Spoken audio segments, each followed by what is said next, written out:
जय Hind. Police act and regulation की 6th class में आपका स्वागत है।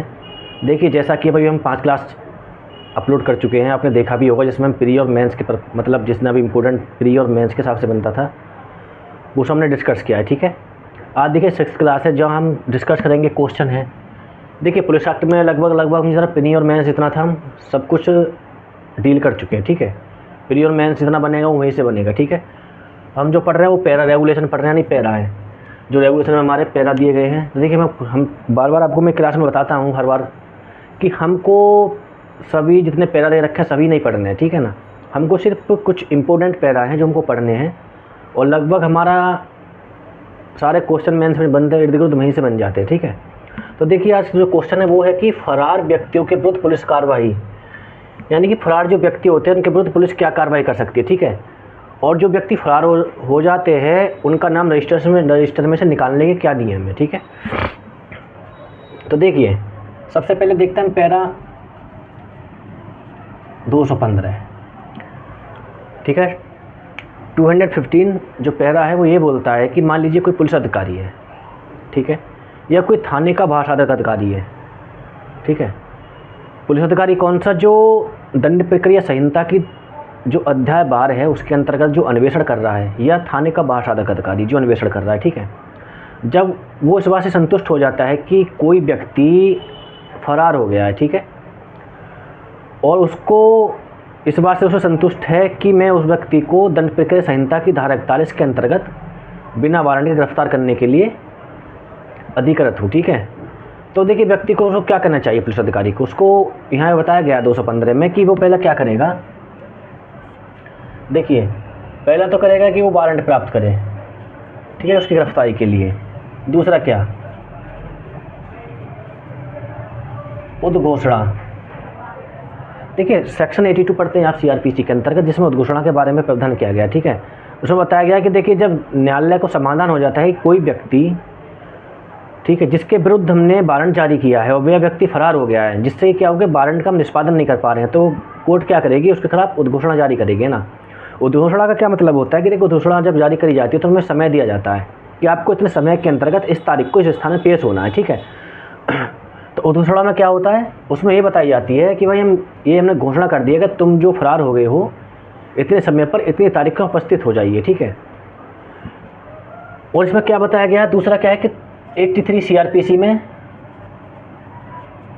कुर्की के बारे में बताया गया, कुर्की। ठीक है, 83, लेकिन इसका प्रावधान कहाँ दे रखा है, 83 का सीआरपीसी में दे रखा है, जब बताया गया है कि जो व्यक्ति फरार हुआ है जिसको उद्घोषणा करी गई है, ठीक है, अब वे उपस्थित नहीं होता है, ठीक है, डेट पर स्थान पे, तो वो न्यायालय क्या करेगा, जिसने उद्घोषणा जारी करी थी वो न्यायालय ये कर सकता है कि उस व्यक्ति के विरुद्ध कुर्की का आदेश भी जारी कर सकता है। ठीक है, इस आदेश में क्या होता है कि देखिए इस आदेश में ये होता है कि आप फिर इसमें समय दिया जाता है कि इतने समय के अंतर्गत आप नहीं आएंगे तो जो आपका मकान संपत्ति जो भी है उसको अपने कब्जे में ले लेंगे। ठीक है, और इतने माह के अंदर फिर नहीं आए तो उसको क्या करेंगे, बेच देंगे। तो ये चीज़ उद्घोषणा कुर्की, मतलब जो हम पढ़ रहे हैं कि फरार व्यक्तियों के विरुद्ध पुलिस की कार्रवाई क्या कार्रवाई कर सकती है, जो फरार हो जाते हैं व्यक्ति। ठीक है, तो देखिए पैरा 215 से स्टार्ट करते हैं। तो इसमें ये बताया गया है कि जो पुलिस अधिकारी जो होता है, या कोई पुलिस अधिकारी हो या थाने का भाषाधक अधिकारी, जिसको हम आयु बोलते हैं, ठीक है, जो दंड प्रक्रिया संहिता यानी सीआरपीसी के चैप्टर 12 के अंतर्गत अन्वेषण कर रहा है। ठीक है, और इस बात से संतुष्ट हो जाता है कि कोई व्यक्ति फरार हो गया है और उसको वह दंड प्रक्रिया संहिता की धारा 41 के अंतर्गत गिरफ्तार करने के लिए अधिकृत है, यानी इसको अधिकार है। किसको, धारा 41 आप पढ़ते होंगे तो बताया गया, देखिए कि धारा 41 में ए से आई तक, ठीक है ना, कुछ उपखंड दिए गए हैं जहाँ बताया गया है कि कोई पुलिस अधिकारी किसी व्यक्ति को बिना वारंट के गिरफ्तार कर सकता है। ठीक है, तो वह व्यक्ति उसको गिरफ्तार कर सकता है। ठीक है, तो वो क्या क्या करेगा पुलिस अधिकारी, वो पुलिस अधिकारी देखिए उसकी गिरफ्तारी के लिए वारंट निकालेगा, मतलब वारंट के लिए आवेदन करेगा मजिस्ट्रेट को। ठीक है, या उद्घोषणा के लिए आवेदन करेगा या कुर्की के लिए आवेदन करेगा। तो उसमें प्रक्रिया बताई गई है फरार व्यक्ति के संबंध में पुलिस अधिकारी शुरुआत में क्या क्या प्रक्रिया अपनाएगा। ठीक है, तो ये 215 में बताया गया है। ठीक है, देखिए इस क्वेश्चन को मैं डिस्कस जो कर रहा हूँ मेन के हिसाब से कर रहा हूँ, प्री आप इसका खुद बन जाएंगे। ठीक है ना, क्योंकि देखिए प्री आप इसमें से खुद बना लेंगे, क्योंकि 215 में पूछेगा कि इसके गिरफ्तारी के बारे में प्रक्रिया शुरुआती कहाँ दी गई है, 215 पैरा में दी गई है। ठीक है, तो उसके बाद देखिए फिर आता है पैरा 217। ठीक है, पैरा 217 क्या बोलता है कि देखिए जो व्यक्ति फरार हो गए, ठीक है, तो उनको दो वर्गों में बांटा जाएगा, ठीक है। एक होगा वर्ग ए, दूसरा होगा वर्ग बी, ठीक है। यानी फरार व्यक्तियों को दो वर्गों में बांटा जाएगा, ठीक है। अब वर्ग ए में कौन होगा, वर्ग बी में कौन होगा। देखिए जिन जो व्यक्ति फरार हो गए, ठीक है, उनका नाम, स्थान, पहचान, ठीक है, ये सब कुछ उनकी मतलब स्थापित हो चुके, सब पता है हमको कौन कौन है, तो वो व्यक्ति तो लिखे जाएंगे वर्ग ए के रजिस्टर में, ठीक है। लेकिन वर्ग बी में वो व्यक्ति लिखे जाएंगे जिनका ये चीज़ हमें वो पता नहीं है, ना उनका स्थान पता है, ना हमको नाम पता है, ना जगह पता है कहाँ रहते हैं, कौन है, कैसे है, ठीक है। तो वो व्यक्ति कहाँ लिखे जाएंगे, वर्ग बी में। वर्ग ए में वही व्यक्ति लिखे जाएंगे जिनकी हमको जानकारी है कि कहाँ रहते हैं, किस स्थान पर रहते हैं, कैसे रहते हैं, ये सब कुछ वर्ग ए के अपराधियों में बांटा जाएगा, ठीक है। ठीक है, फिर इसके बाद पैरा 218, ऐसा ही हमको मैंने लिखते जाना सीधा, ठीक है। पूछे कि फरार व्यक्तियों के विरुद्ध पुलिस क्या कार्रवाई कर सकती है, तो हमको 215 से स्टार्ट करना है और उसके बाद ऐसे ही लिखता जाना, ठीक है। 215 में प्रक्रिया लिखनी है कि कोई व्यक्ति जब फरार हो जाता है तो वह पुलिस थाने का भाषा अधिकारी या कोई पुलिस अधिकारी जो दंडप्रिय संहिता की धारा 12 के अंतर्गत अन्वेषण करता है, ठीक है। जब वह इस बात से संतुष्ट है कि कोई व्यक्ति फरार हो गया है जिसको वह धारा 41 के अंतर्गत CRPC गिरफ्तार कर सकता है, तो वह सक्षम मजिस्ट्रेट के समक्ष वारंट के लिए या उद्घोषणा के लिए या कुर्की के लिए आवेदन करेगा, ठीक है ना। तो ये चीज़ें क्या बताई गई हैं, 215 में बताई गई है, ठीक है। और पैरा 217 में क्या बताई कि जो व्यक्ति फरार हो गए हैं उनको दो वर्गों में बांट दिया जाएगा। पहले वर्ग में उनका वर्ग होगा वर्ग ए, वर्ग बी। वर्ग ए में जो क्लास ए हो गया आपके, उसमें ये व्यक्ति रखे जाएंगे जिनका नाम, स्थान, पता, एड्रेस हमारे पास सब कुछ है, जो स्थापित हो चुका है, ठीक है। और जिनका हमारे पास कुछ भी वो नहीं है, नाम, पता, एड्रेस कुछ भी, तो उनको कहाँ रखा जाएगा, वर्ग बी के जगह में रखा जाएगा, ठीक है। अब बात करते हैं पैरा 218 की। देखिए पैरा 218 के बोलता है कि एक रजिस्टर होता है, देखिए थाने में, जिसका नंबर होता है 214, जैसा आपने सुना होगा रजिस्टर नंबर 214, ठीक है। जो ये रजिस्टर होगा ये प्रत्येक थाने में होगा, ठीक है ना। यानी जो 214 नंबर रजिस्टर है ये प्रत्येक थाने में होगा। जितने ज़िले में आपके थाने, मतलब आपके ज़िले में जितने भी थाने हैं सबके अंदर एक रजिस्टर होगा जिसको हम रजिस्टर फॉर्म संख्या 214 के नाम से जानेंगे, ठीक है। और इसमें क्या होगा, देखिए इसमें फरार अपराधी जो होंगे ना, इसमें जो अपराधी हैं फरार, उनका मतलब क्या रखा जाएगा, उनको पूरा विवरण दिया जाएगा, ठीक है। उनका क्या नाम है, उनका क्या पता है, वो कहाँ रहते हैं, वो क्या करते हैं, इसमें क्या होगा, इनमें पूरा विवरण दिया जाएगा, ठीक है ना। लेकिन इसमें देखिए इसमें भी एक कंडीशन है। इसमें एक कंडीशन क्या है कि देखिए इसमें कंडीशन ये है कि फरार, जैसा कि हमने भी 217 में एक चीज़ देखी थी कि 217 में हमने देखी थी कि जब हम इसको दो वर्गों में बांट देते हैं, वर्ग ए में और वर्ग बी में, वर्ग ए में नाम, स्थान, पहचान जिन लोगों को पता होता है उनको वर्ग ए में लिख देते हैं, और जिनका स्थान, नाम, पहचान हमको पता नहीं होती उनको वर्ग बी में लिख देते हैं, ठीक है। जब थाने में जो रजिस्टर रखा जाएगा नंबर 214, तो ठीक है, प्रत्येक थाने में, तो उसमें क्या होगा कि जो अपराधी होते हैं, ठीक है, उनको उनका पूरा विवरण लिखा जाएगा, ठीक है। लेकिन यह एक कंडीशन बन जाती है कि जो वर्ग ए का जो आपका अपराधी है, ठीक है, उसको कौन से थाने में रजिस्टर किया जाएगा। और देखिए जहाँ वो निवास करता था, ठीक है ना, जहाँ वो स्वयं निवास करता था या उसका परिवार निवास करता है, ठीक है, या उसका कोई संबंधी निवास करता है, ठीक है ना। संबंधी में आता है पुत्र, पिता, माता, भाई, बहन, ये सब, ठीक है। या क्यों, क्योंकि देखिए ए का हमको यहाँ से पहले इसको कनेक्ट करेंगे, ए का हमको नाम, स्थान, पहचान सब कुछ था, ठीक है। तो उसका जो नाम पूरा विवरण दिया जाएगा वो एक ऐसे रजिस्टर में दिया जाएगा जिस थाने की स्थानीय अधिकारिता के अंदर उसका कोई संबंधी रहता हो, या वो स्वयं निवास करता हो, या उसका परिवार रहता हो, ठीक है। ये सब लोग जो रहते हैं तो वही इसका थाने में मतलब रजिस्टर किया जाएगा, ठीक है। अब बात करते हैं बी की। तो देखिए बी का नाम सिर्फ उसी थाने में दर्ज किया जाएगा, कौन से में, जहां अपराध हुआ है, ठीक है। क्यों, क्योंकि देखिए बी का ना तो हमारे पास पता है, ना बी की जानकारी है, ना बी क्या रहता है हमको कोई जानकारी नहीं, ठीक है। तो बी सिर्फ उसी थाने से रजिस्टर में दर्ज होगा जिस थाने में उस पर अपराध का मतलब अपराध दर्ज हुआ था, आरोप लगाए गए थे, मतलब आरोप FIR लिखी गई थी, वहाँ से जो फरार हो गया है, ठीक है। तो उसी थाने में उसका क्या होगा, उसी थाने में उसका जो रजिस्टर नंबर 214 होता है उसी के अंदर उसका नाम दर्ज किया जाएगा, ठीक है। तो ये बात कहाँ बोली गई है, पैरा नंबर 218 में, ठीक है। तो देखिए उसके बाद क्या होता है, पैरा 219 बात करता है, देखिए हमारे एपीओ के बारे में, जिस पोस्ट के लिए हम इसको पढ़ रहे हैं। इसमें ये क्या बताया गया है कि देखिए पूरे ज़िले पर, यानी कि आपके पूरे ज़िले पर जो आपका एपीओ होता है, लोक अभियोजक, ठीक है, जो पीओ होता है लोक अभियोजक, ठीक है, 219 में से क्या पावर बताई गई? देखिए इसके ये बताई गई है कि जैसे कि मान लीजिए 218 हमने बताया था कि रजिस्टर जो होगा 214 नंबर का वो हर एक थाने में होगा, ठीक है, और उसमें अपराधी को नाम कैसे कैसे दर्ज करे जाएंगे वो भी हमने आपको बताया, ठीक है। लेकिन एक ज़िले पर रजिस्टर होगा, ज़िले पे भी एक रजिस्टर होगा, लेकिन उसमें क्या होगा, वो सिर्फ एक ही रजिस्टर होगा। यहाँ रजिस्टर कितने थे? यहाँ जो रजिस्टर थे वो प्रत्येक थाने में अलग अलग थे, लेकिन ज़िले पे सिर्फ एक ही रजिस्टर होगा, ठीक है, जिसको हम अंग्रेजी रजिस्टर के नाम से भी जानते हैं, ठीक है, जो अंग्रेजी में होगा। जैसा कि अब जब पैरा जब 219 पढ़ेंगे तो बताया कि जो लोक अभियोजक होता है ज़िले पे एक रजिस्टर रखेगा जो अंग्रेजी में होगा, ठीक है। तो उसमें क्या होगा, देखिए उसमें ये वर्ग ए और बी ये दोनों दर्ज होंगे, ठीक है ना भाई। ये थाने तो अलग अलग करेंगे अपना, वर्ग ए और वर्ग बी को, ठीक है ना, कैसे क्या दर्ज होगा। लेकिन जो लोक अभियोजक एक रजिस्टर रखेगा अंग्रेजी रजिस्टर, उसमें वर्ग एक वर्ग बी जितने भी थाने के अंदर जितने लोग फरार हो गए हैं सबका विवरण लोक अभियोजक के पास होगा, ठीक है। तो उसके पास जो रजिस्टर होगा उसमें क्या होगा, दोनों लोग दर्ज होंगे, वर्ग ए के अपराधी भी वर्ग बी के अपराधी भी। तो ये बात कहाँ बोली गई है? 219 में बोली गई, ठीक है। अब देखिए थोड़ा से मिटा देता हूँ।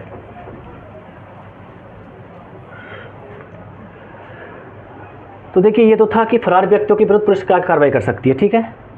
तो भाई पहले में ये बताया गया था कि वारंट वगैरह निकलवा सकती है, उद्घोषणा जारी करने के लिए आवेदन दे सकती है, या कुर्की का आदेश ले सकती है, ठीक है ना। ये कौन लेगा? ये वह व्यक्ति लेगा जो दंड पेयिका संहिता के अध्याय 12 के अंदर अन्वेषण कर रहा है, या पुलिस थाने का पार्षद अधिकारी जो अन्वेषण कर रहा है, ठीक है। या इन सबको निकलवाने के बाद जो फरार अपराधी होते हैं उनको दो वर्ग में बांट दिया जाएगा, वर्ग ए में बांट दिया जाएगा, वर्ग बी में बांट दिया जाएगा, ठीक है। वर्ग ए में वो व्यक्ति होंगे जिनका नाम स्थान हमको जिनकी जानकारी है, ठीक है। वर्ग बी में वो लोग होंगे जिनके में कोई जानकारी नहीं है, ठीक है ना।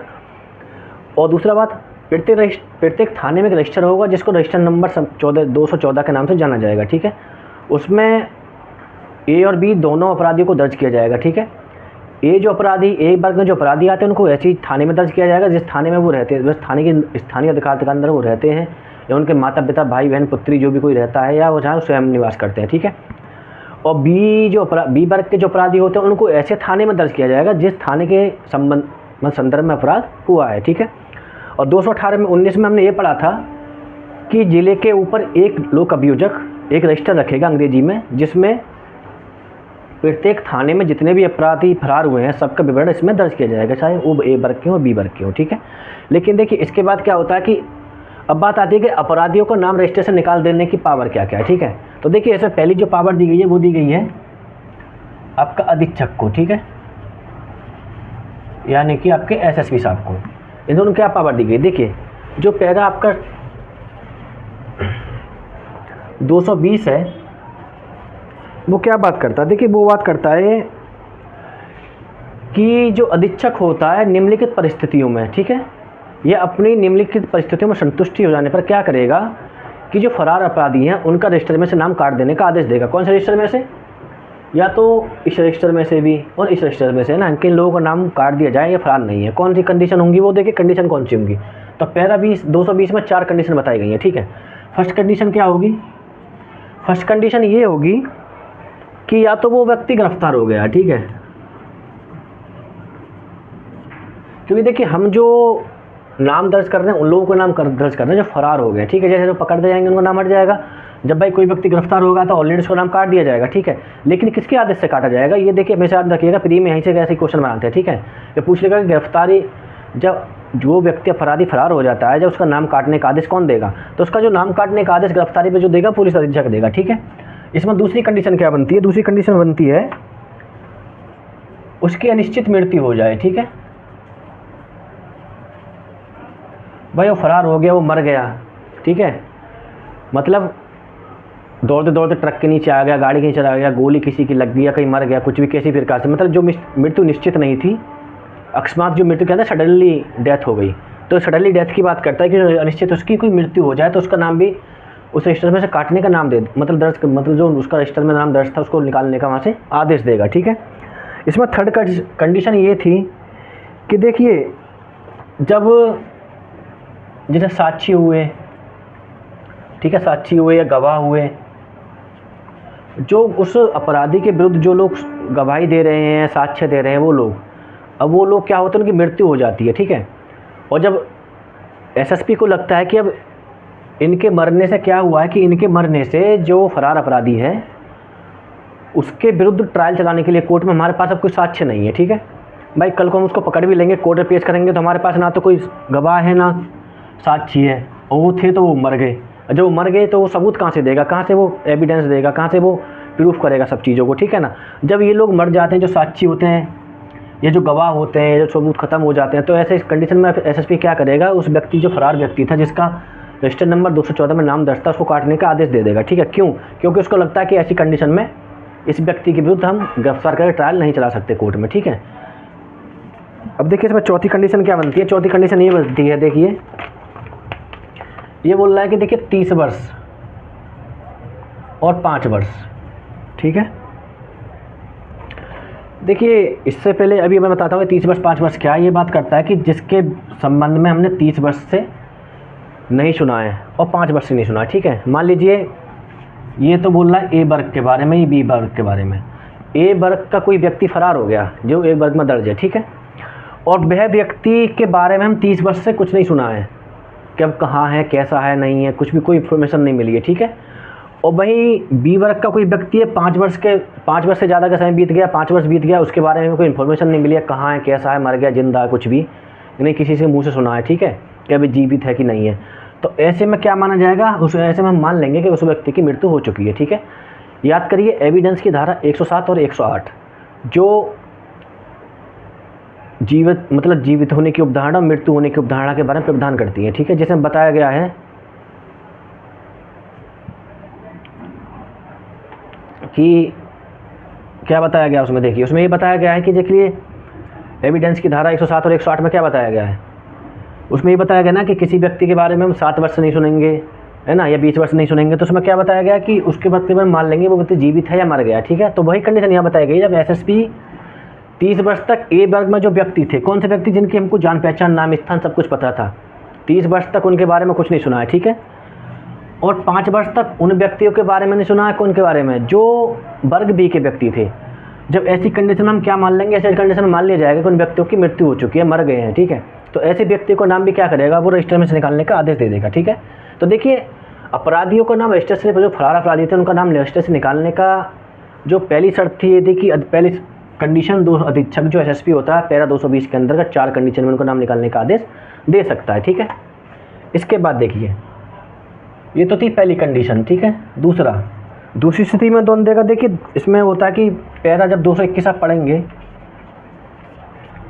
तो पैरा 221 में बताया कि जो डीएम होता है, ठीक है, वो भी फरार व्यक्तियों का नाम रजिस्टर से निकालने का आदेश दे सकता है। कब? देखिए डीएम को एक पावर और दे दी गई है, क्या, चाहे ये वाली कंडीशन नहीं हो। ठीक है। यानी कि पैरा 220 की शर्त ना हो। ठीक है। तो भी वो फरार व्यक्ति को नाम रजिस्टर में से हटाने का आदेश दे सकता है। क्यों? जब उसको लगता है कि उस व्यक्ति की गिरफ्तारी आवश्यक नहीं है। ठीक है। जब देखिए जिले के मजिस्ट्रेट को, डीएम को लगता है कि कोई व्यक्ति जो फरार हो गया है, अब लगता है कि हमको उसकी मतलब उसकी जो गिरफ्तारी है बहुत ज़्यादा इंपॉर्टेंट नहीं है, उसको गिरफ्तारी करने से हमें कोई फ़ायदा नहीं मिलेगा। ठीक है। चाहे कंडीशन ये वाली हो ना हो, जो पैरा 220 में 4 कंडीशन बताई गई कि एसएसपी इन कंडीशन में उसके नाम काटने का आदेश देगा। ठीक है। चाहे वो कंडीशन हो ना हो, लेकिन एक कंडीशन वो उसके दिमाग में बन जाती है, गिरफ्तार व्यक्ति को, जो फरार व्यक्ति है उसको गिरफ्तार करने से हमें कोई फ़ायदा नहीं होगा, तो ऐसी कंडीशन में भी वो नाम काटने का आदेश दे सकता है। कौन दे सकता है? डीएम दे सकता है। ठीक है।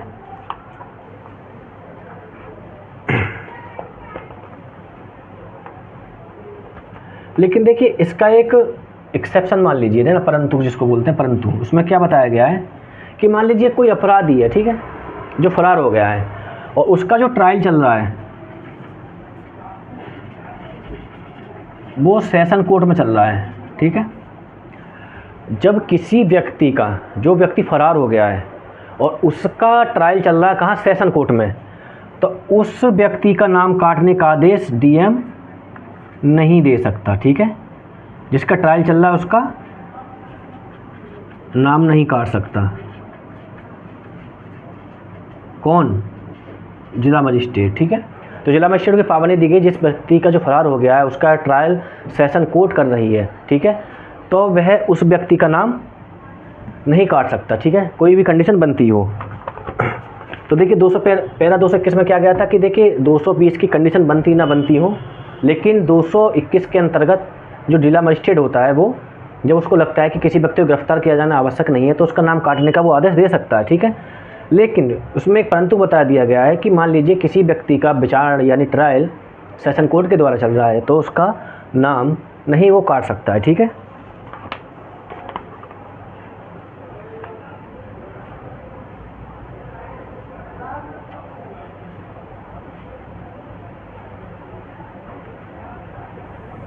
अब देखिए इसमें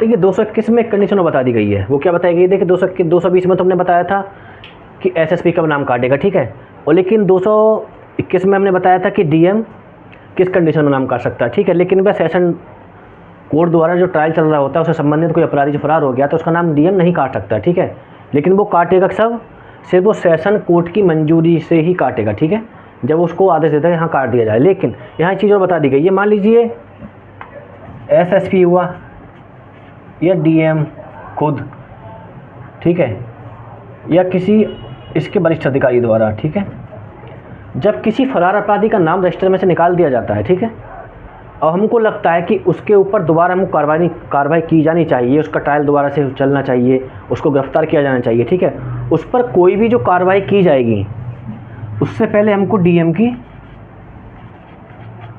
पूर्व अनुमति लेनी पड़ेगी। ठीक है, क्योंकि देखिए ज़्यादा जो प्रावधान हम जब पढ़ेंगे कि फरार व्यक्तियों के विरुद्ध पुलिस क्या क्या कार्रवाई कर सकती है और फरार व्यक्तियों को रजिस्टर में से काटने का क्या क्या नियम है। ठीक है, तो देखिए 215 में मैंने आपको ये बताया था कि 215 में हमको ये पढ़ना है कि देखिए वो जो पुलिस अधिकारी को उसका ये कर्तव्य होगा कि जो फरार व्यक्ति हो गया है और इस बात से वो संतुष्ट है कि वह उसको धारा 41 सीआरपीसी के अंदर गिरफ्तार कर सकता है, तो उसको पहले 2 काम करने होंगे।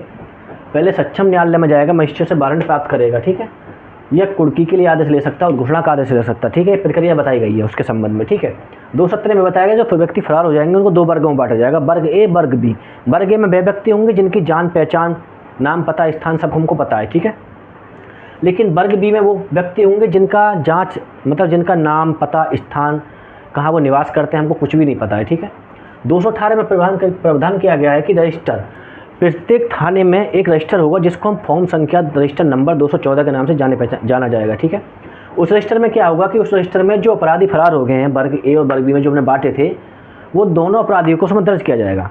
वर्ग ए के अपराधियों को उन थानों के रजिस्टर में दर्ज किया जाएगा जिस थाने की स्थानीय अधिकारिता के अंदर वह व्यक्ति स्वयं निवास करता हो, उसका कोई संबंधी निवास करता हो या उसका कोई पिता, पुत्री, माँ, बहन, भाई, पुत्र कोई भी निवास करता हो। ठीक है, लेकिन बी जो वर्ग के अपराधी थे उनका नाम उसी थाने के रजिस्टर में दर्ज किया जाएगा जिस थाने के संबंध में उसने अपराध किया था। ठीक है, उसके बाद हम 219 पढ़ रहे थे तो उसमें बताया गया था कि जिले पे एक रजिस्टर लोक अभियोजक के द्वारा भी रखा जाएगा जिसको अंग्रेजी रजिस्टर के नाम से जाना जाएगा, जो अंग्रेजी में होगा। ठीक है, उसमें भी संपूर्ण विवरण दिया जाएगा ए वर्ग और बी वर्ग के अपराधियों का। ठीक है, दूसरा उसके बाद हम आए थे फिर कि उनका नाम कैसे काटा जाएगा। ठीक है, सबसे पहले 220 में बताया गया थी एसएसपी की पावर कि एसएसपी 4 कंडीशन में उनका नाम काटने का आदेश दे देगा। पहली कंडीशन कौन सी है? वो गिरफ्तार हो जाते हैं या उनकी सडनली डेथ हो जाती है। ठीक है, या जो अपराध से संबंधित जो भी प्रूफ थे, साक्षी थे, गवाह थे, सबकी मृत्यु हो जाती है। जब उसको लगता है कि इसके कारण हम अब उसको गिरफ्तार करके ट्रायल नहीं चला सकते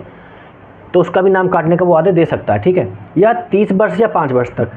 वर्ग ए के जो अपराधी थे उनके विषय में हमने 30 वर्ष से कुछ नहीं सुना है और जो वर्ग बी के अपराधी थे उनके विषय में हमने 5 वर्ष से कुछ नहीं सुना है, तो उनका नाम भी वो काटने का आदेश दे देगा। ठीक है, पैरा 221 जो सबसे बड़ा है इसके पैरा के अंतर्गत, इसमें बताई गई है कि डीएम की पावर क्या होगी, अगर ये 4 कंडीशन ना भी हो, ठीक है, लेकिन उसको लगता है कि जो व्यक्ति फरार हो गया उसको गिरफ्तार करना बहुत ज़्यादा आवश्यक नहीं है, तो ऐसी कंडीशन में वो क्या करेगा, ऐसी कंडीशन में भी वो नाम काटने का आदेश दे देगा। लेकिन उस व्यक्ति का ट्रायल सेशन कोर्ट के द्वारा चल रहा है और जब वो व्यक्ति फरार हो जाता है तो उसका नाम काटने का डीएम आदेश नहीं देगा। बस कब दे सकता है, जब सेशन कोर्ट उसको आदेश दे देगा, मंजूरी या पूर्व अनुमति दे देगा, ठीक है। दूसरा, जब एसएसपी या किसी अधिकारी के द्वारा जब कोई व्यक्ति का नाम काट दिया जाता है, फरार व्यक्ति का नाम, और वह उसको पुनः कार्रवाई करना चाहता है, तो पुनः कार्रवाई जो करेगा वो सिर्फ डीएम की परमिशन से ही करेगा, ठीक है। ये आपका फुलफिल क्वेश्चन जो हो जाता है मेंस के हिसाब से, इसी में से आपका प्री बनेगा, ठीक है। और मेंस भी आपको इसी हिसाब से लिखना है, ठीक है। और लगभग देखिए 3 से 4 क्लास और बनेंगी जिसमें आपका पूरा रेगुलेशन और खत्म हो जाएगा, ठीक है। अगर वीडियो आपको पसंद आई हो तो वीडियो को शेयर एंड लाइक करिए और चैनल को सब्सक्राइब करिए। जय हिंद।